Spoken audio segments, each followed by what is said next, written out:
All righty.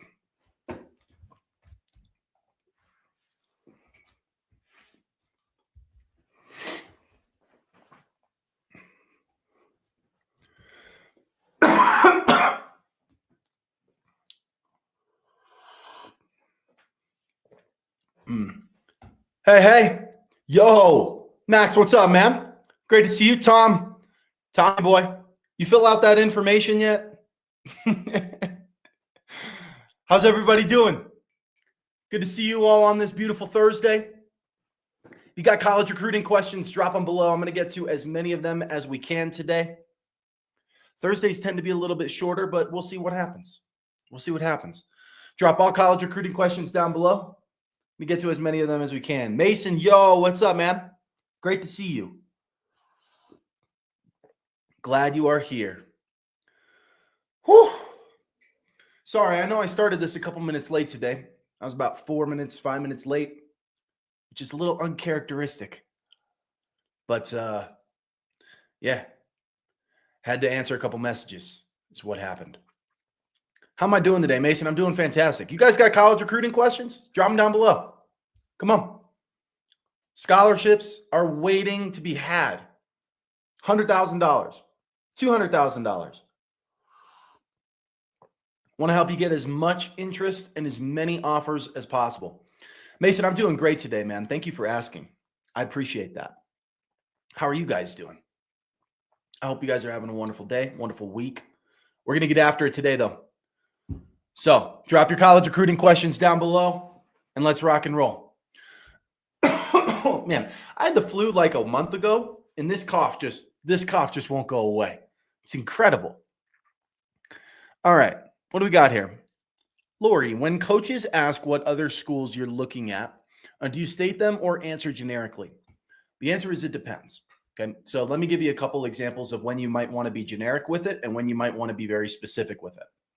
First of all, early in the process, like if you're not at the very tail end of the process, typically being general with it is the move and beg. Okay. Coach says, hey, who else are you talking to? And you just say, hey, I'm talking to a number of schools in the D1 and D2 categories, right? Divisions. And if they ask, now normally, if you just say that, coaches won't ask a second time, right? They'll just leave it. But sometimes they'll say, yeah, but like which schools? And then the answer to that question, if you don't want to answer it specifically, which I'll talk about when you want to do that in a second. But the answer to that question, if they ask it again, is just say the region. Like, oh, yeah, I'm talking to schools in the Northeast and the South, right? And then for them to ask a third time would be kind of intrusive. And most of the time they won't do that. And so you kind of get around the question. You dodge the question by saying that. Now, there are some cases where you do want to mention the very specific schools. Here are those situations. The first is when you get an offer from a school, you should mention the school's name to all the other schools in that conference and say, hey, I got an offer from this school. Just wondering where you guys are at with your recruiting, because schools get super competitive in conference. So we've had kids where they literally get one offer. They tell all the other coaches in that division about that, or in that conference, I should rather say. And then they just get free offers on top of that. In fact, we've had kids get their dream schools by this strategy. Okay. So that would be one example where you mention it. There's another family. I'll give you a really good example of a time when you shouldn't do this. So I actually just gave this advice to a family this morning. They have like 10 D3 offers. They have maybe 3 or 4 D2 offers. And then they're talking to a number of D1 schools. When those D1 schools ask what's going on with your process, how's that going? We will say, yeah, we have like 10 plus offers, but we're just trying to find the best fit. We won't mention that they're D2 and D3, right? Because you're going above. And so we won't mention those specifically in those times. And so again, there are times when you don't want to mention it and times when you do want to mention it. Does that make sense? So typically, if you're getting interest from lower level schools, you don't want to mention the schools specifically to higher level schools. If you're getting interest from higher level schools, you can tell that to pretty much everybody. And then anybody that's in conference, those are the schools that you absolutely want to name drop. The last thing I'll say about this is the deeper that you get into the process, the more you should be name dropping schools typically. Again, exceptions if it's a D1 to D3 difference, exceptions. But when you get to the end of the process, giving those specific names is a big deal. Actually, let me give you an example of like the in-conference thing and why this is such a big deal. This happened for me. I was going on a visit to West Point, and it was like a Tuesday or something like that, okay? And I was going on a visit on Saturday, so in like 4 days. And I get a call that evening from the Air Force coach. So different service academy. And he goes, Jack, Coach Kaz from Air Force, man, great to talk to you. I hear you're going to West Point this weekend. I said, yeah, Coach, I'm going to West Point this weekend. He said, amazing. So here's what I'd love to do, man. I'd love for you to come out and see Air Force first. I'm looking at a flight right in front of me. We can get you out here. Tomorrow morning, you can leave at 6 a.m. We'll get you right here. And this was like 8 p.m. the night before. So he's like, in less than 12 hours, he's like, let's get you on a plane. And he goes, yeah, man, so come check it out. We'll tour you around the campus. We'll get you all signed up to come here to Air Force. And then sophomore year, I'll push you out of a plane. It'll be great. What do you say? That's literally basically what he said. He said the push out of the plane thing. And the reason is because he wanted me to go to his school first, right? Because you're more likely to fall in love with the first school you see than any other. And so he just wanted me to go there before West Point, because they're direct competition in terms of service academies, right? And so that is a good example of when you should be very specifically mentioning a school name in conference is so aggressive. They compete so hard, and that's definitely when you should say that. I was out for my whole freshman year, and should I start reaching out to college coaches my sophomore year? Yes, if you have stuff to send. You got to have evidence to send. If you're out your entire freshman year and the last stuff you have is from like 8th grade, then I would hold off until you get sophomore stuff. But if you have stuff now that you've been back sophomore year and you're healthy and you're playing and you have evidence to send, then absolutely, you should start sending stuff. Can a 21-year-old still get a swimming scholarship? Yeah. I'm not sure exactly like what yeah, of course.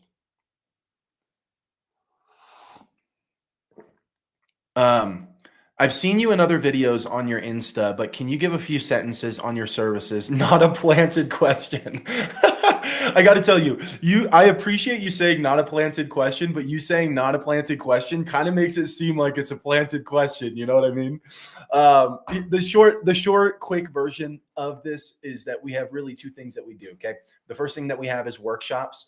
Workshops are on very specific subjects in the recruiting process. So we just hosted one a few days ago on email, right? Email 101 workshop. I went for 2 hours and 20 minutes. Imagine something like this, except in a private Zoom where I give away all of the goodies that we have, that we've learned, that we don't teach publicly, right? So we host them on email and video and social media and stuff like that. Tickets are usually anywhere from $100 to $150, depending on the event, depending on the time that you sign up, all those good things. And then the other thing, like the main thing that we do is what we call our accelerator. And it is really for one specific kind of person. It is for parents who want to help their kids get recruited, and they want to be more efficient with their time, and they want to do it right, basically, and get the best offers that they possibly can. So we are not a full service recruiter. We're not going to do everything for you. Not what we've done. All the results that you see on our website and that we post on social media and everything like that, our families are the ones who are really doing this, but we're making sure that they're doing it as efficiently as they can and getting the absolute best results that they can. And that's really what it's our accelerator.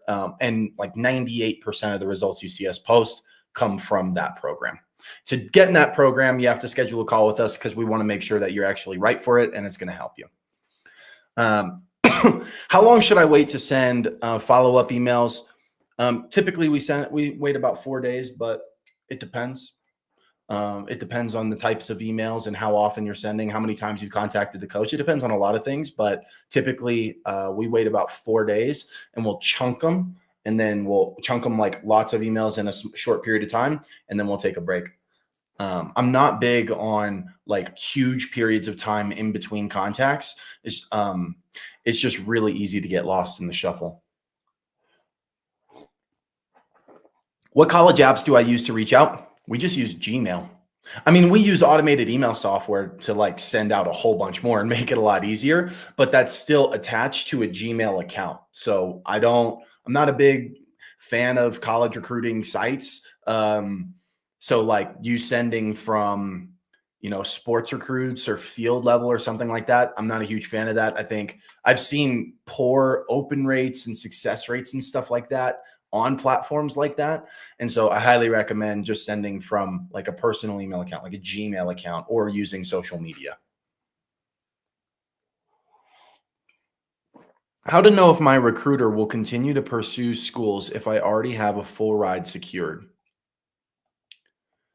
That sounds like a trust issue. Like you don't trust your recruiter has your best interest in mind. That's what it sounds like to me, right? If you knew that the guy or girl you had full trust in them, they would just keep pushing until they get you whatever you want. Um, but it just sounds like a trust thing. So how do you know? I don't know. I'd look at their track record and I'd look at how they're treating the process. Does it look like they've slowed down? I don't exactly know what your recruiter's doing for you. It varies widely. But it sounds like a trust thing to me. If coaches have their DMs turned off on X, what should we? I'm just gonna like. It sounds kind of off, so I'll just paraphrase. But like, what should we do in order to message them? There's a couple things that I would do. Okay, first thing is you should message them on all other platforms that you can find. A lot of times, coaches will have their DMs closed on X, but they're open on Instagram, and so it's worth it. Sorry, excuse me. It's worth it to go hit them on a different platform like Instagram, even if X is the platform where the majority of people are getting recruited in your sport.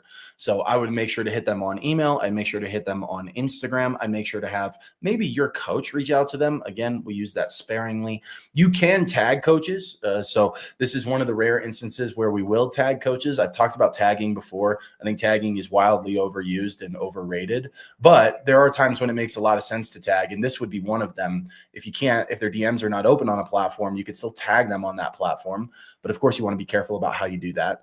But I would say you're trying to exhaust all these other options. The other thing is that if your profile is not verified, like on X, you might be able to open up a whole swath of coaches that you wouldn't have been able to contact just by getting verified, right? So also something I would look into. College university scholarships for international students for baseball. And it says Canada. Might it cover all or partial? Does it depend on grades, talent? So the amount is not going to differ whether it's international or domestic. That number is probably going to be the same regardless. So this would be the same as if somebody was asking this question from the United States. But let's talk about the numbers. So might it cover all? And you say it's for baseball or partial. Does it depend on grades, talent? It depends. It depends on a number of things. One, it depends on the level of school. Bigger schools are going to find more ways to get kids money. Okay. The second thing, especially now with NIL and other things, like bigger D1 schools are going to be able to get around and give more kids 100%, even if they can't give 100%. Right. So the bigger the school is, the more money that they're probably going to have. But it also depends on like positions. So for instance, like pitchers might get a little bit more money, or a catcher might get more money, whatever it is. This is especially true. So cousin of baseball would be softball. And for softball, for instance, softball pitchers are going to get more money than pretty much everybody else on the field. Right. And then you said partial. What's probably going to happen in like most cases, and it depends on the grades. It depends on the grades, but usually it'll be what's called a combo scholarship. And a combo scholarship is partial athletic and partial academic. So the best example of this, I just use my own example because that's what I know. I was getting recruited by Mississippi State. I sat in front of the head coach, and this is what he told me. He said, Jack, we're going to cover 100% of your tuition to be here. That said, and we'll cover it athletically. That said, we think that you qualify for academic money because you have good grades. So here's what we'd like to do. We'd like you to apply for these academic scholarships. If you don't get any of them, then we will cover the full thing athletically. And then whatever you do get academically, we'll cover the rest of it athletically. Sorry, I'm about to sneeze. I feel like that happens once a stream. Anyway, and so what ended up happening is I got 50% academic money, and then they covered the other 50% athletically. And so I ended up on a full ride, but it was 50% academic and 50% athletic, and that is super common. across multiple divisions. That's very common. So it depends on grades, it depends on talent, depends on the size of the school, it depends on the level, it depends on the kid's position. There's a number of factors that will go into that. But partial scholarships are more common than full scholarships. Combo scholarships are very common. You're going to see that a lot. Did I say common scholarships? Combo scholarships. I don't know if I said that right or not. Combo scholarships are very common. And so that's kind of what I would expect.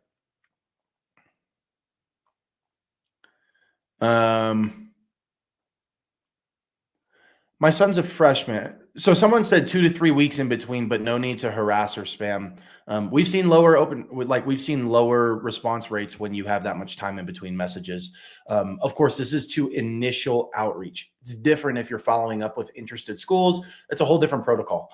But we've had better results sending more messages in a short period of time and then taking some time off rather than just continual ones over a really long period of time that are sort of drawn out. But again, that's just from us sending hundreds of thousands of emails. Maybe somebody else has different data. My son is a freshman. Should we start reaching out to coaches now? Typically what I say is freshman year, you should, but you're doing it as a flex, right? And when I say a flex, I don't mean like you're bragging or something like that. What I say is like when you become later into sophomore year and then junior year and senior year, you're going to want to ramp up and send a whole bunch of them, right?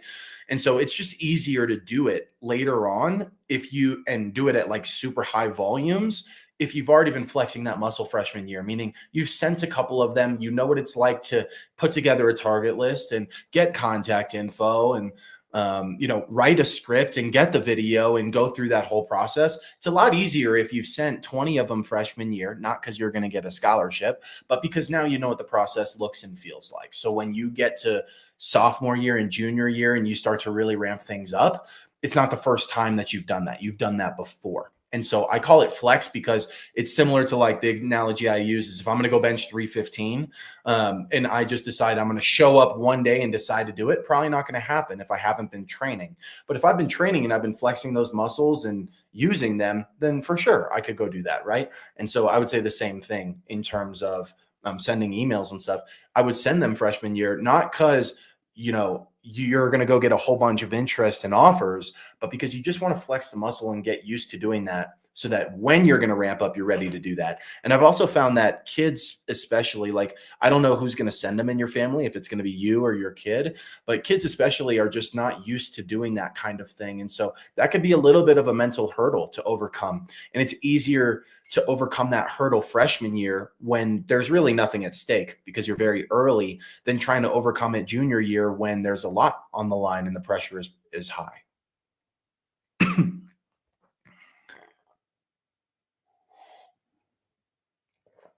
Amazing advice. Thanks so much.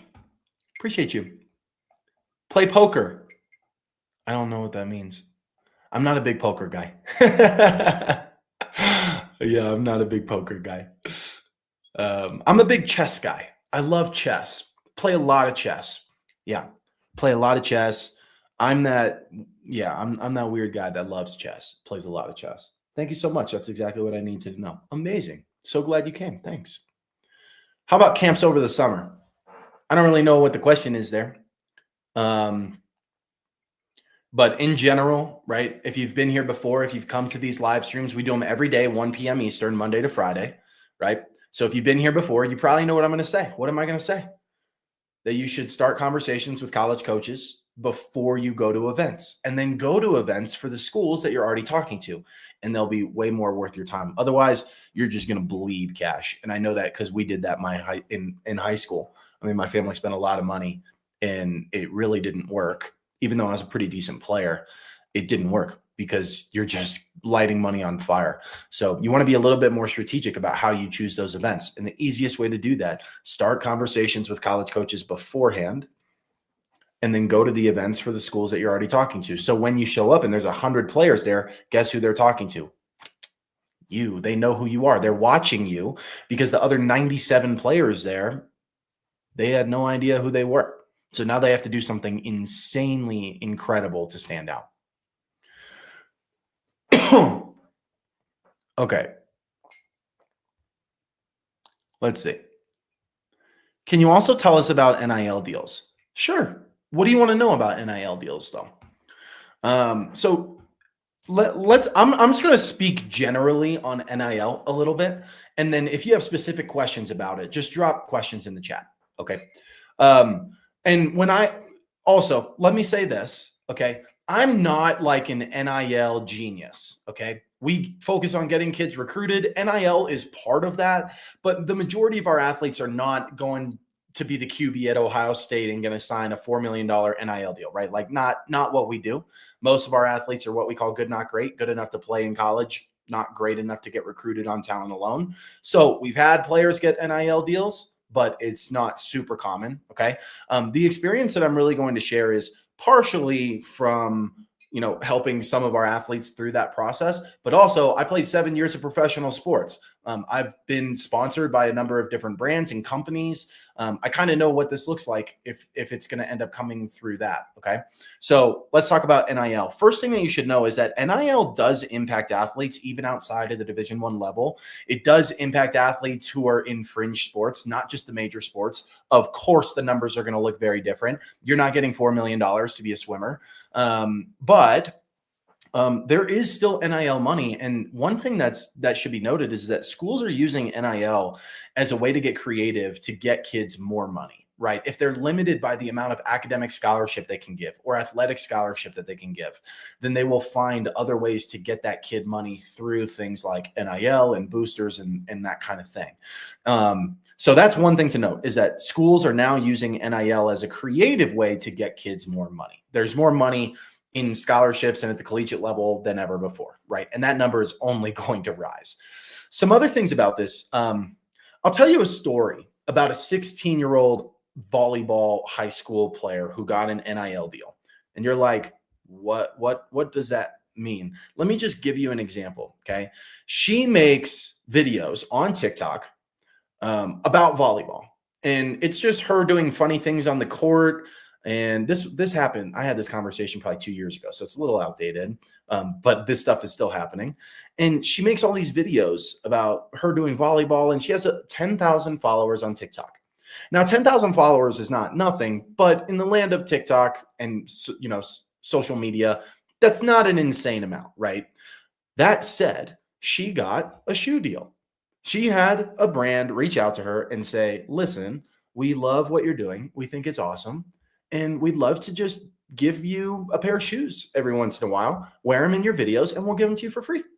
And so that is like a very small form of a brand deal that happens. And again, she didn't play for a big collegiate team or anything like that. She's a high school kid, but she has an audience on social media, and that has allowed her to get brand deals and make money. And so this is one thing that I've contemplated doing, but right now it's just not the focus. Is that I've built a number of social media platforms and different accounts. I've had 4 different accounts on multiple platforms over the years get 10,000 followers or more. This D1 scholarship account has 130 K. Our TikTok has like 43K, whatever it is. And so my point is like I know how to build social media platforms in like brands, not platforms like Instagram, but like accounts, I guess you should say. And I could teach athletes how to do that and then get them brand deals based on, the following that they have. And that would be considered even a form of like NIL when they get into college. And so that's for sure a real thing. And one thing that you are going to see about NIL is you're going to see local businesses sponsoring athletes at their schools for like small brand deals. So not $4 million, but you might have a local sports store sponsor even a softball athlete or a soccer athlete who's well known on the campus, maybe has a following and that kind of thing. And they're going to get a little $1,000 deal or they're going to get a little $10,000 deal, right? That's a real thing. And that happens. And you're going to continue to see that happening where local marketing enters into the NIL market, right? So it's not just the $4 million stuff. Of course, that's what you see on TV, but that's not the only way that kids are going to get money, right? Everyone is at school. Yeah, this is for parents. This is for parents, my man. So anyway, that's about NIL, right? Like there's a lot of ways that schools are going to use NIL to sort of get into that, right? To be able to offer kids more money.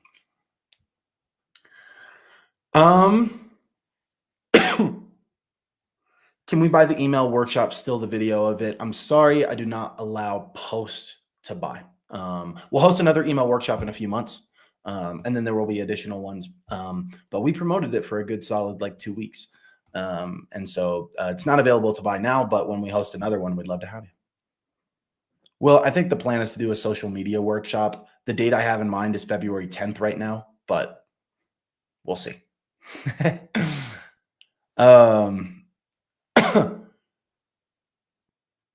Wow, that's interesting. I can't wait to understand better. Yeah, super interesting. The NIL world is very, very interesting, and there is a lot of money there.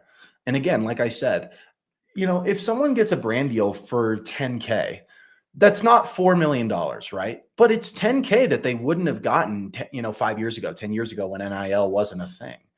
And that can cover something, right? That's good to have. It's important. And so, yeah, NIL is super interesting, and there's quite a bit of money in it, especially if you know how to build, get viewership, and you know how to post on social media. That is a super underrated way of increasing your NIL stock, basically. What's the best way for a freshman to get looks from a college coach? The first thing I would say is you're probably too early to get genuine looks from a college coach. Might they, if you're in a very aggressive sport, might they start looking and like write the kid's name down? Maybe, but you're probably too early, especially with what's happening in recruiting. The process is just getting pushed further and further and further and further back. Kids are getting offers later and later and later. I mean, we have D1 football kids getting offers right now, like a lot of them, right? Same thing for baseball, same thing for basketball. Like it's the same thing all the way through. The process is getting pushed back. And so, yeah, you still need to start early because college coaches want to evaluate high school kids for longer periods of time than ever before. But I wouldn't worry about getting looks as a freshman. I'd worry about building the right foundation so that when sophomore, junior, senior year comes up, you've built the right foundation and you're really ready to go.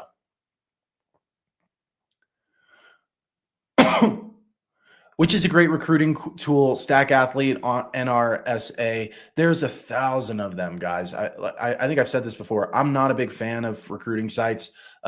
If there's 1,000 of them, guess what? College coaches are not on 1,000 of them. So you're getting like a couple college coaches on each one. Why? Like we don't need to do that. We generated tens of millions of dollars of scholarships just in the last couple of years. I've never once been like, you need to be on this recruiting site because like we'll use recruiting tools, but you don't need to be on a site like that. It's just, I don't have anything against sites like that. They're not necessary in that way. Do college coaches look at the smaller high schools, or do I transfer to a bigger school to get recruited? Let me put it this way. First of all, it depends a little bit on the sport. Something like football, the high school is going to matter more than something like baseball or soccer. But that said, I think if you're not getting interest at a small school, it's unlikely you're going to get interest at a big school. It's because of the other things that are happening, not because of the school that you're at. So we've had kids in Alaska get a lot of interest and offers. In Alaska, you think a lot of coaches are stopping through Alaska or recruiting out of Alaska? Absolutely not. How does that happen? Because they know how to market. We're teaching them how to market themselves to college coaches. And so I'd say, I think you're probably trying to solve the wrong problem. If you think that going from a small school to a big school is going to automatically solve your recruiting, that's a lot of headache and sacrifice for probably not a lot of gain. There's going to be other skills that you're going to need to learn that to get recruited, and you could apply those skills both at big and small schools. Now, that said, sure, it's always going to be a little bit easier to get recruited out of a big school than a small school. But this idea that that's going to be the solution to your recruiting problem is just probably not accurate.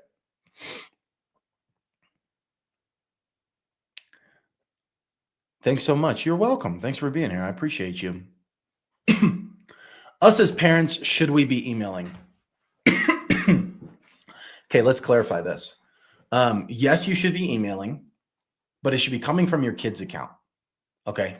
So I will die on this hill, which is that if you entrust the entire recruiting process to your 16-year-old kid, they will crumble. and they will not get the results that they want, and it will be miserable for everybody in your family. As a parent, please help your kids. Please help your kids. And I'm totally aware that there are people in recruiting who say, if your kid really wants it, then, they'll do the work. Those people who are saying that are completely out of touch with the current state of college recruiting.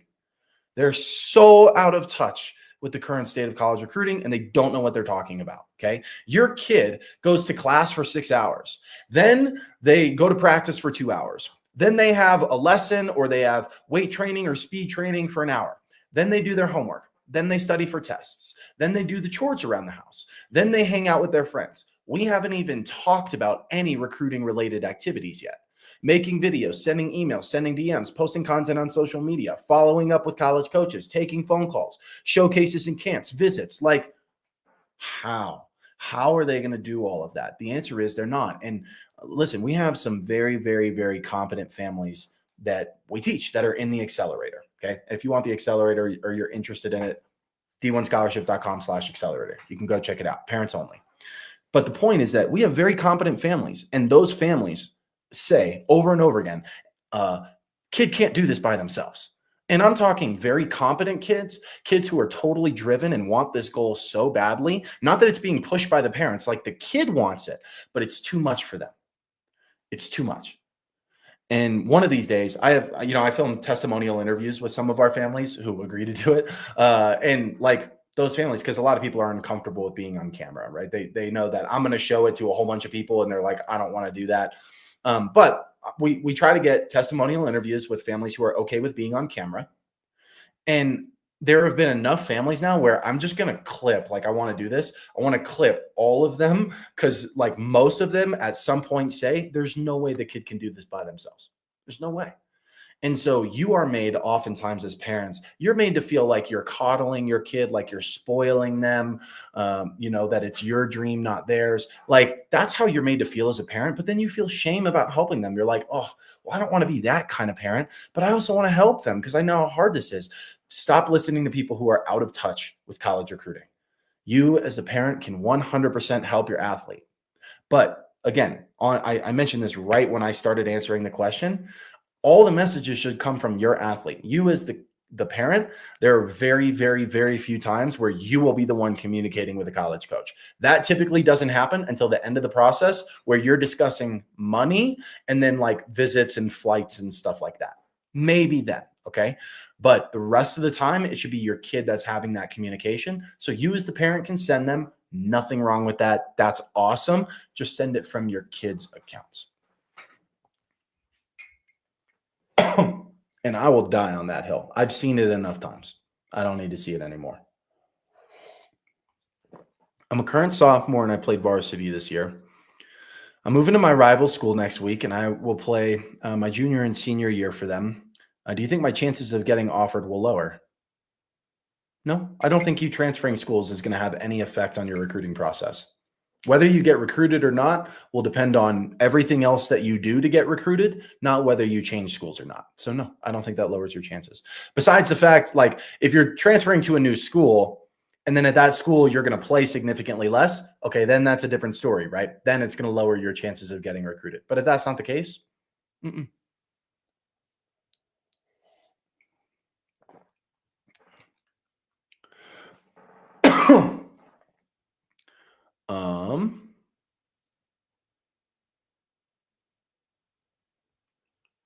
Charla, hey Jack, please sign us up for when or if you do the build accounts and brand deals or off cycle. Yeah, I'll sign you up, Charla. We can also set something up on the side, because I don't know that that's going to be like a new thing, like something that we're actually going to do in the short term, just because it's not like the primary focus, but it's starting to be a bigger deal. And so I'm starting to give it like legitimate thought about actually doing that. But if you want to set something up on the side, I can help you with Dalty and we'll figure something out. And I can show her kind of what it is that I've done to grow accounts and stuff like that. And we can talk about NIL stuff. Just shoot me an email. Would you go for, or if it's still early because she's a freaking junior, then just come back. Would you go for a partial from a high mid major where competition will be tougher, but exposure will be better? or a full ride from a smaller mid-major where playing time will be more but less prestige? So you say exposure, that makes it sound like you're either trying to go pro or you're trying to transfer to another school. That's kind of how I read that. The answer to this is it depends on what your goals are. Okay. There's not, there, how do I put this? There's not a black and white answer. In fact, I made a video today that's going to be posted. I don't think I posted it yet. I'll probably post it right when this live ends. And the question was, would you rather take a D2 scholarship or a D1 PWO, right? Preferred walk-on, no money. And so I answered that in the same question. The answer was the same. It's not a black and white answer. So here's how I would think about it if I were you. Would you rather go to a high mid-major, but you're not going to, maybe you don't play as much? I always like to think in terms of what if it doesn't go right, you know? So would you rather do that where you go to a high mid-major and you don't play as much? Or would you rather just say like, hey, listen, I know I'm not going to have like the toughest competition where I'm at or, you know, something, but school is fully paid for and I'll be able to play a lot more. It really depends on the goals of the kid. So like I know kids who would be miserable at a top level D1 school if they could get there, but they didn't play at all. And they just rode the bench and they got to, you know, go to the national championship and do all that stuff, but they're miserable because they wanted to play and they didn't get to play. But I also know kids who would be miserable in the opposite situation where like they could go to a D3 school and play a lot, but that's not what they want. They would rather go to a D1 school, ride the bench all 4 years, but get to be on that team and be at a D1 school and play for national championships, even if they're not the one playing. Like there are kids who would prefer each of those. And there's not a right answer. It depends on what the kid wants, right? Depends on their goals, what they're hoping for. And so again, it just depends on the goals. One is not necessarily better than the other. It's just better based on whatever your goals are.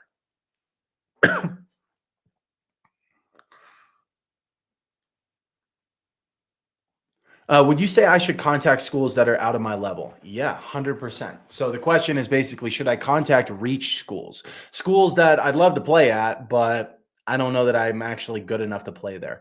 You should 100% contact schools like that. Now, those shouldn't be the only schools that you contact. That's a recipe for failure. But you should contact those schools because we've had families who have said, actually, we contacted schools that we thought were out of our reach, but we actually got responses. Like, I'll give you an example. I'll show you one. There's one testimonial I'm thinking of specifically. And I'll show you an example of this. Here. Isn't Camille in here somewhere? I thought she was in here somewhere. Hold on. Okay,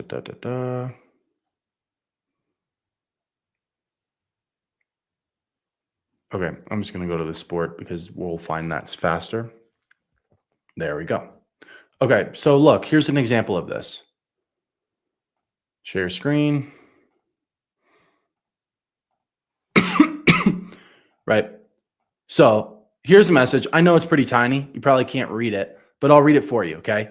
So in the red box, everything changed when we started working with you. In just 4 short weeks, gone from talking to 5 schools to having conversation with 25. Here's the important part that matches this though. We've even received interest from some major schools that we never would have considered before. Your encouragement has really opened doors for us. Right. And so what she's saying is there were schools that we didn't think we were going to be capable of playing at, but we contacted them anyway and we got interest from them. Right. And she's like, man, I never would have done that. But I always encourage families to contact those schools because you never know. You're not the one who makes those talent decisions. Right. Your coach, not the one who makes those talent decisions. Your friends, not the ones. Your trainer, not the ones. College coaches, those are the only ones who actually make those decisions. And so I highly recommend contacting reach schools, schools you think are out of your ability, like above it, but that you're interested in. Contact those schools because you never know. But again, I'll reiterate, they can't be the only schools that you contact because if they are, you're really playing with fire and you're setting yourself up for failure.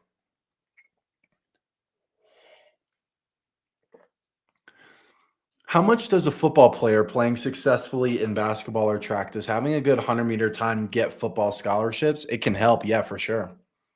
So the way I normally talk about dual sports is like it's worth it to share the fact that you play dual sports and even share video from some of those other sports if there's overlap between the traits that you need for those sports, right? The example that I typically give, let's use your example because it makes sense. So like 100 meters, if you run a fast 100 meters, does that translate to potentially being a good football player? Yeah, it can, right? Because if you're really fast, that makes a lot of sense. So you can use your 100-meter times, your 100-meter video. You can use that for football recruiting. If your kid plays badminton along with football, this is an extreme example, but it just makes the point clear, then like there's not a lot of overlap between badminton and football. So you're probably not sharing a lot of badminton video or stats with football, right? So it depends on how much natural overlap there is between the skills required for each sport.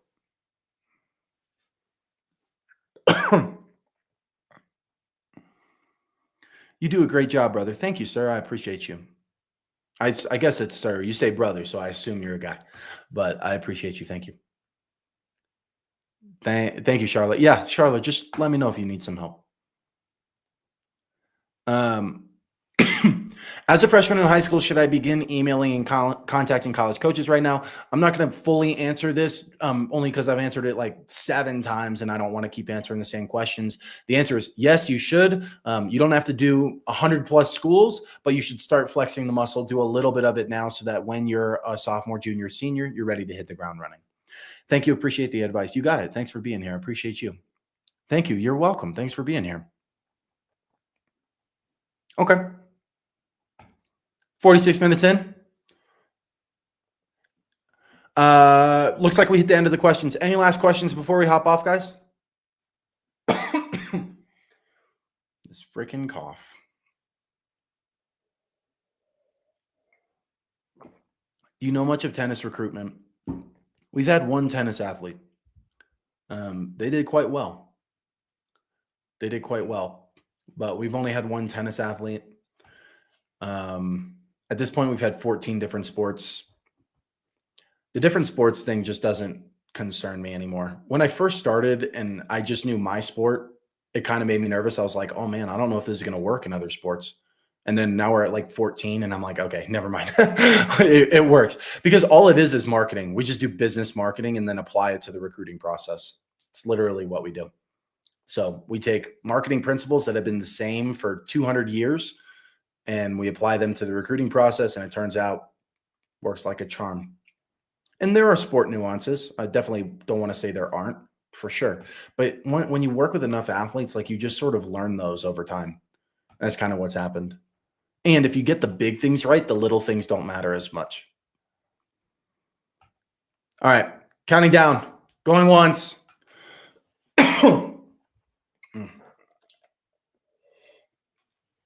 Going twice. And sold. All right, guys. Thanks for being here. We'll be back again tomorrow, 1 p.m. Eastern. Same thing, Monday to Friday, 1 p.m. Eastern. We'll be back. Come hang out. I hope you guys have a wonderful day. I hope you have a wonderful Thursday. And I will see you guys tomorrow. Have a wonderful day.